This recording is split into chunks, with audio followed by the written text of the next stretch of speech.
Hello everyone, welcome to my channel বিতিশার রান্নাঘর। আজ আমি আপনাদের সাথে যে রেসিপিটি শেয়ার করতে চলেছি সেটি হলো চিতে কাঁকড়া দিয়ে লাউয়ের ঘন্ট। তার জন্য প্রথমে লাউটিকে ভালোভাবে ধুয়ে কেটে রেখে দেব।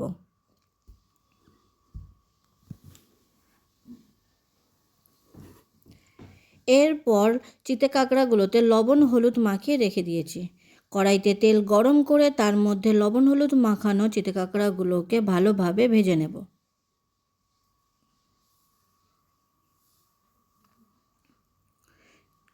কাঁকড়াগুলো ভাজা হয়ে গেছে, কাঁকড়াগুলোকে তুলে নেব।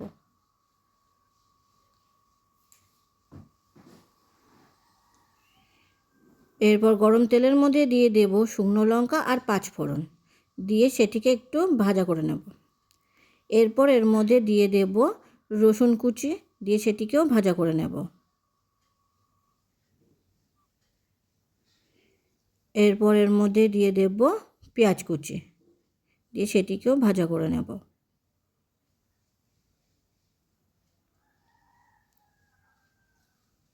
এরপর এর মধ্যে দিয়ে দেব কাঁচা লঙ্কা, দিয়ে সেটিকেও ভাজা করে নেব।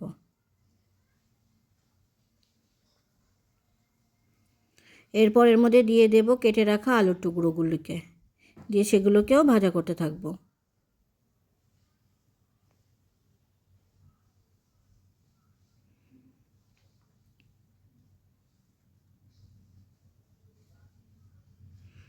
মাঝে মাঝে নাড়াচাড়া করে নেব যাতে পুড়ে না যায়। এরপর এর মধ্যে দিয়ে দেব কেটে রাখা লাউগুলোকে।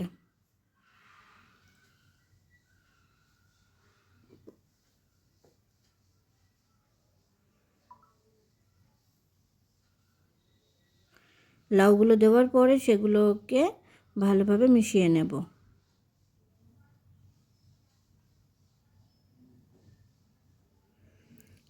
আর ভাজা করতে থাকবো। কিছু সময় ভাজার পরে এর মধ্যে দিয়ে দেব পরিমাণ মতো লবণ আর দিয়ে দেব পরিমাণ মতো হলুদ, দিয়ে সেগুলো ভালোভাবে মিশিয়ে নেব।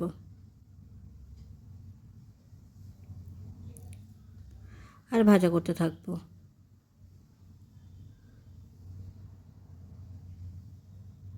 এরপর এর মধ্যে দিয়ে দেব জিরে গুঁড়ো, দিয়ে দেব ধনে গুঁড়ো, দিয়ে দেব শুকনো লঙ্কার গুঁড়ো, দিয়ে দেব মরিচ গুঁড়ো, দিয়ে সেটিকে ভালোভাবে মিশিয়ে নেব।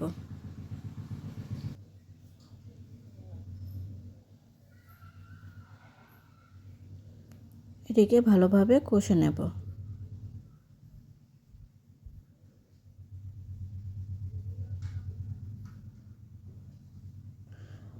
এরপর এর মধ্যে দিয়ে দেব পরিমাণ মতো চিনি, দিয়ে সেটিকে মিশিয়ে নেব।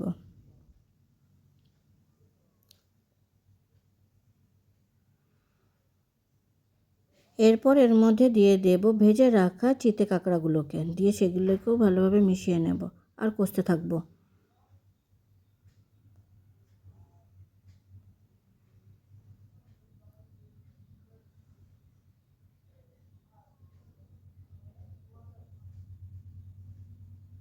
মাঝে মাঝে নাড়াচাড়া করে নেব যাতে তলায় লেগে না যায়।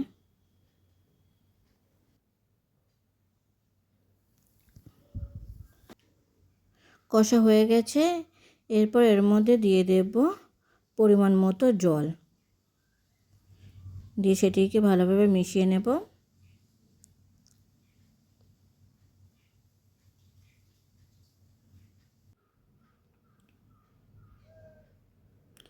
এরপর লাউ আর কাঁকড়াটিকে সেদ্ধ করার জন্য ঢেকে দেব।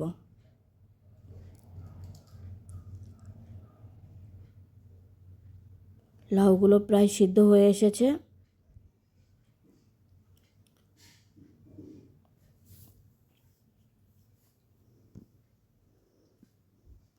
এরপর এটিকে আরও কিছুক্ষণের জন্য ফুটতে রেখে দেব।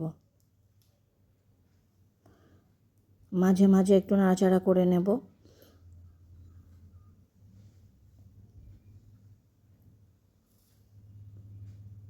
ঝোলটা ভালোভাবে ফুটছে।